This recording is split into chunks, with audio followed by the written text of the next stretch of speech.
Bonjour à toutes et à tous, je fais une vidéo pour partager avec vous mon parcours universitaire, pour témoigner des échecs auxquels j'ai dû faire face et pour répondre avec vous à la question de comment j'ai fait pour trouver la capacité de résilience pour rebondir après les échecs.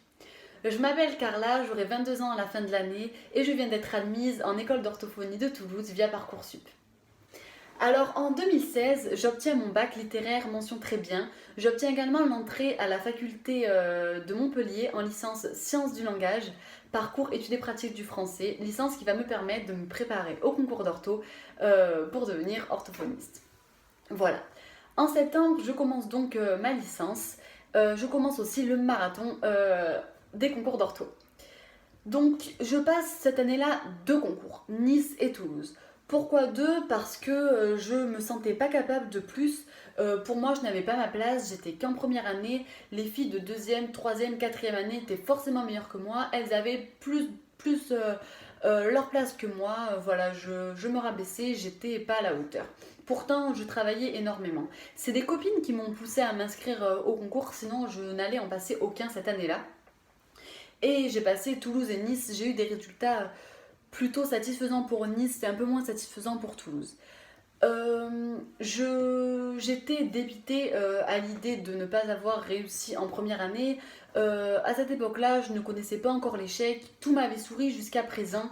J'étais sur mon petit nuage. Échouer pour moi, c'était carrément la fin. Je ne pouvais pas concevoir d'échouer. Donc refaire une année, c'était inconcevable. Puis voilà, j'ai ouvert les yeux, j'ai pris en maturité et je me suis dit, ben voilà, il faut que je fasse une deuxième année. J'ai quand même pas été dernière dans les classements. La deuxième année, elle est pour moi. Cette année-là, donc ma deuxième année de licence, j'ai tout misé. J'ai travaillé en plus des cours de licence 8 heures par jour. C'était la grammaire, la conjugaison, l'orthographe et les innombrables exceptions de la langue française qui rythmaient mes journées totalement. Cette année-là, j'ai passé 6 concours, donc je vous les ai notés pour ne pas les oublier. Donc j'ai passé Toulouse, encore une fois, Besançon, Montpellier, Bordeaux, Clermont-Ferrand et Marseille. Les résultats tombent et je ne suis admissible nulle part. Voilà, c'était vraiment un gros coup dur pour moi. Je ne pouvais pas concevoir de faire une troisième année. Malgré les échecs, voilà, j'obtiens quand même ma deuxième année de licence. Il ne me reste donc qu'une seule année pour réussir à intégrer un centre de formation. C'était très difficile pour moi parce que c'était cette année et sinon je pouvais dire adieu à l'orthophonie. Il me restait qu'une année et puis je, le stress emparait de moi. C'était vraiment un été difficile pour moi. Mon année, elle fut consacrée à la solidification des connaissances que j'avais déjà acquises en fait en L1 et en L2 parce que effectivement en L3, on acquiert euh, plus de connaissances. Les connaissances, on les a, il suffit de les solidifier, de trouver ce qui pêche pendant les concours. Voilà. Cette année-là, d'ailleurs, en troisième année, j'ai travaillé en binôme, ce qui m'a beaucoup aidé, chose que je ne faisais pas en L1 et en L2. Et travailler en binôme, ça m'a beaucoup aidé. Je vous le conseille si vous êtes susceptible de passer les oraux l'année prochaine. Travailler en binôme, c'est vraiment, vraiment très efficace.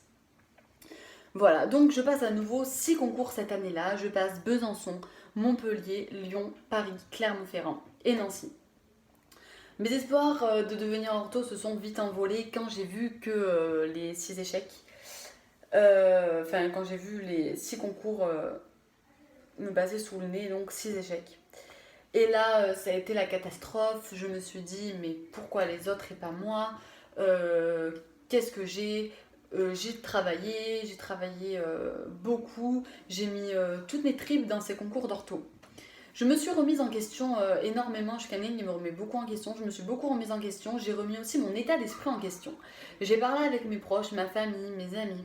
Et je me suis rendu compte que ce qui m'avait manqué, en fait, ce n'était pas le travail, c'était la positivité. Je ne pensais pas assez à moi, je pensais beaucoup, beaucoup trop aux autres.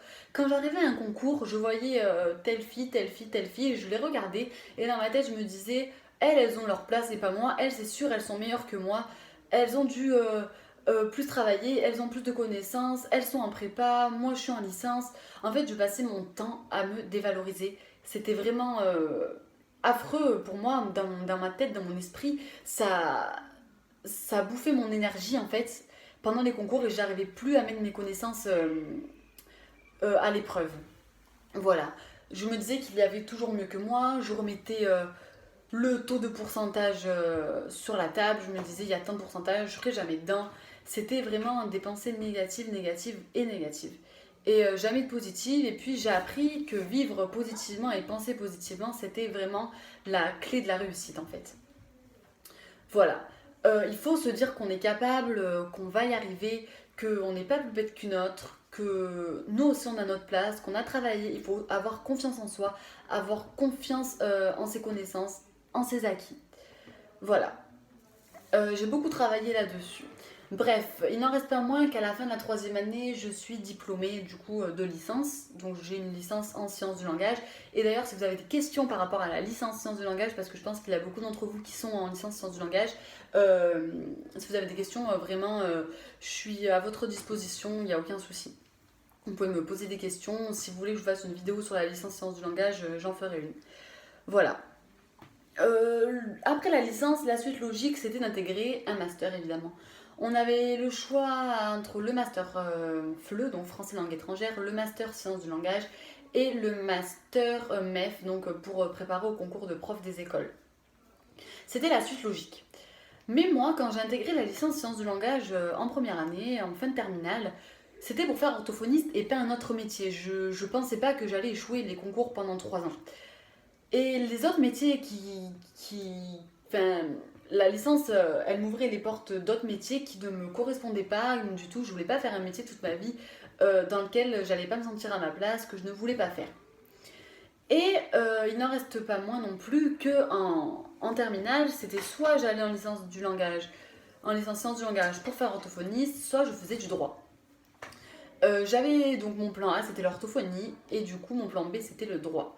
Et je me suis dit, je vais faire du droit, je vais quand même faire mon plan B, j'en ai les capacités.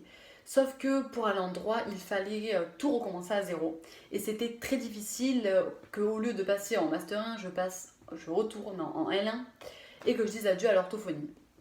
Mais j'ai su rebondir, je me suis dit que voilà, à 20 ans, à 21 ans, à 22 ans, on a encore toute la vie devant nous. Et s'il faut recommencer un cursus, c'est maintenant. Voilà, donc je me suis lancée, j'ai sauté le pas, j'ai carrément changé de ville. J'ai été faire ma première année de licence de droit à Lyon, donc j'ai d'ailleurs obtenu ma première année de licence de droit. Voilà, cette année je viens de l'obtenir. Puis en fait, cette année-là, ça m'a vraiment ouvert les yeux, ça m'a ouvert l'esprit. J'ai vu un autre domaine que je ne connaissais pas du tout. Je me suis vraiment épanouie. Je travaillais enfin pour moi et pas pour des concours. Voilà, j'ai eu de bons résultats. Je me suis vraiment épanouie. J'ai fait d'autres rencontres. J'ai, euh, j'ai, je suis passée par d'autres domaines, des nouveaux professeurs, etc. Et ça m'a vraiment fait un bien fou. Et d'ailleurs, si vous avez aussi des questions sur la licence en droit, enfin en tout cas la première année, je l'ai réussi et je peux aussi vous aiguiller, vous renseigner. Si vous avez aussi des questions par rapport à la ville de Lyon, à l'université Jean Moulin Lyon 3, je suis aussi disponible. Voilà. Puis j'ai appris que, enfin pour moi j'avais tiré un trait sur l'orthophonie totalement. Et j'ai appris que les concours allaient passer sur dossier. Donc, je me suis dit, quand même, je vais poser mes dossiers. C'est l'orthophonie, c'était ce que je voulais faire à la base. C'était mon métier de rêve. C'était vraiment ce que je voulais faire et j'ai encore une chance de le faire. Donc, je vais poser mes dossiers. J'ai posé mes dossiers dans tous les centres de formation qui avaient disponibles sur Parcoursup, sauf Lille. J'ai donc posé et puis j'ai beaucoup, beaucoup, beaucoup travaillé ma lettre de motivation. Si vous comptez repasser les concours, si vous comptez reposer vos dossiers sur Parcoursup l'année prochaine plutôt, vous pouvez aussi me contacter par rapport aux lettres de motivation. J'ai passé beaucoup de temps dessus et, voilà, je vous renseignerai, il y a aucun problème. Voilà, et puis pendant l'attente des concours, des résultats, je me suis occupée. Bon, j'avais du travail aussi en droit pour les examens. Puis j'ai fait autre chose. Pendant le confinement, j'ai essayé de vraiment pas penser au concours. Puis j'ai pensé positif cette fois-ci. Je me suis dit, bon, la quatrième année quand même, c'est la bonne. T'as beaucoup travaillé, t'as ta place. Et puis ça a marché. Donc si je peux vous donner un conseil, c'est vraiment de penser positive, d'avoir plein de pensées positives, de pensées positives, voilà, et d'être sûr de soi. Être sûr de soi, c'est pas un défaut, c'est une qualité. Ça attire vraiment beaucoup d'ondes positives. Voilà. Donc je suis ravie de partager mon expérience avec vous et je serai ravie de la partager encore si vous avez des questions, parce que je préférais faire une vidéo un peu plus courte et bien concentrée. Et si vous avez d'autres questions, je peux vous répondre. J'ai un parcours assez atypique et je suis ravie de le partager avec vous. Donc voilà, à bientôt.